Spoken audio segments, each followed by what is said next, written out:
اچھا جب آپ کرکٹ کے اندر آگے پراپر تو اس کے بعد بھی آپ نے کچھ سوچا کہ مجھے اس طرف جانا چاہیے اس طرف, یا نیچرلی آپ بچپن سے اسپنر ہی تھے؟ نہیں, سب کچھ کیا. اچھا, میرے جو کلب کے کوچ تھے انہوں نے مجھے وکٹ کیپنگ کے لیے ڈالا. ہمارے پاس ایک وکٹ کیپر تھا کلب میں, ایک تھا مگر وہ باہر سے یعنی یو اے ای میں تھے.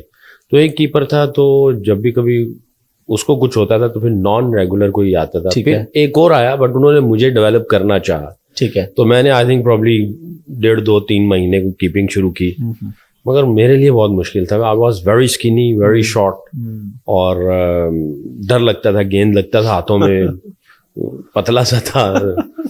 تو شوق چڑھا فاسٹ بولنگ کا. میں نے فاسٹ بولنگ کی تو گیند کی پیس کوئی نہیں تھی. میرے بھائیوں نے پھر مجھے کہا کہ بچہ تو یہ کرے گا تیرے موقع نہیں ملے گا, تمہیں شوق تو نظر آ رہا ہے. تو ذوالقرنین بھائی اور سبتان بھائی, ایک لیگ اسپنر ایک آف اسپنر, بڑے بھائی لیگ اسپنر, دوسرے آف, اور دونوں اوپنر بھی تھے. ٹھیک ہے, تو انہوں نے مجھے کہا کہ تم آف اسپن کرو, ہمارے پاس آف اسپنر کوئی اور ہے نہیں ہے, اور کلب میں تمہاری جگہ بھی بن سکتی. تو میں نے آف اسپن شروع کر دی, مگر آف اسپن بڑی کٹ پڑتی تھی. ایک دفعہ مجھے یاد ہے, بہت کٹ پڑتی تھی. مجھے یاد ہے ایک دفعہ میں میچ کھیلنے کے لیے T20 ہم لوگ اس زمانے میں کھیلتے تھے رمضان میں, مجھے ایک اوور میں کوئی 32 رن پڑ گئے.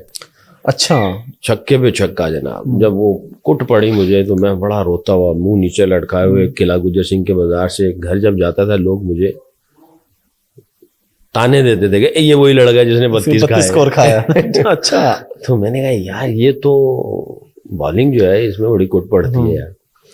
تو میں اپنے استاد کے پاس گیا, میں نے کہا جی بڑی کٹ پہن دی ہے, کچھ اور بتائیں راستہ. ہاں, کہہ رہے ہیں آؤٹ بھی تو کرو گے, جب چھکا لگتا ہے تو بہت زیادہ چانسز ایسے ہوتے ہیں کہ بالر کو وکٹ ملے.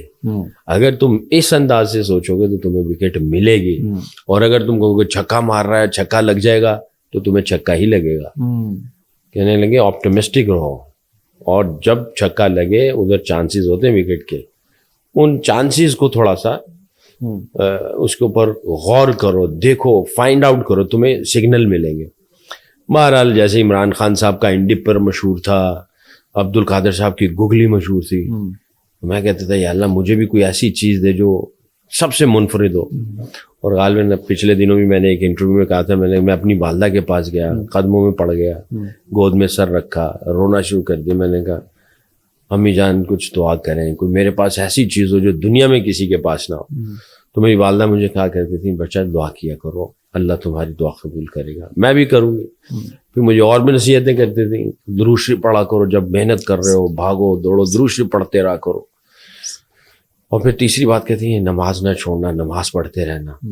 اچھا میں نے یہ پلے باندھ لی, میں کوئی اللہ والا بزرگ نہیں ہوں, بات تو بہت بڑی ہے یہ, مگر میں نے یہ بات پلے باندھ لی کرکٹ کے لیے بھی اور ویسے بھی, کہ امی جان جو کہہ رہی ہوں بالکل ٹھیک ہے.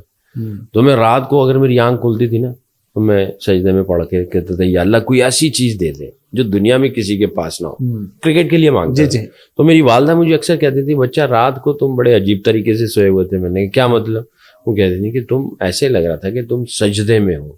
میں نے کہا امی جان آپ ہی نے تو کہا تھا 24 گھنٹوں میں کوئی ایسی گھڑی ہوتی ہے جو دعا قبول ہو جاتی ہے.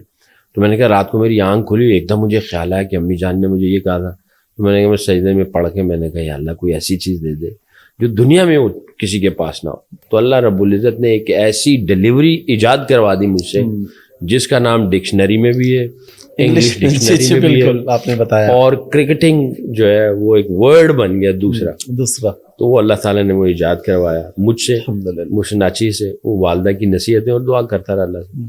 مگر اس کے ساتھ ساتھ چھت پہ ٹیبل ٹینس جو پنگ پونگ بال ہوتا ہے گھنٹوں اس کے ساتھ اکیلا کھیلتا رہتا تھا, اور تلاش میں تھا کہ مجھے کوئی ایسی چیز مل جائے جو دنیا میں نہ ہو. بس اللہ نے وہیں سے ہی کچھ ایسا کرتا رہا, گیند جو ہے وہ ڈفرنٹ طریقے سے اسپن ہونا شروع ہوا. میں نے کہا یار یہ کوئی ڈفرنٹ چیز ہے. تو سمجھ لیں کہ یہ جو سوچ تھی اس سوچ نے جو ہے نا جذبے کو اور جوش کو بڑھایا, ساتھ میں نئی چیز جو ملی اس نے تو اور ہی پاگل کر دیا, دیوانہ کر دیا.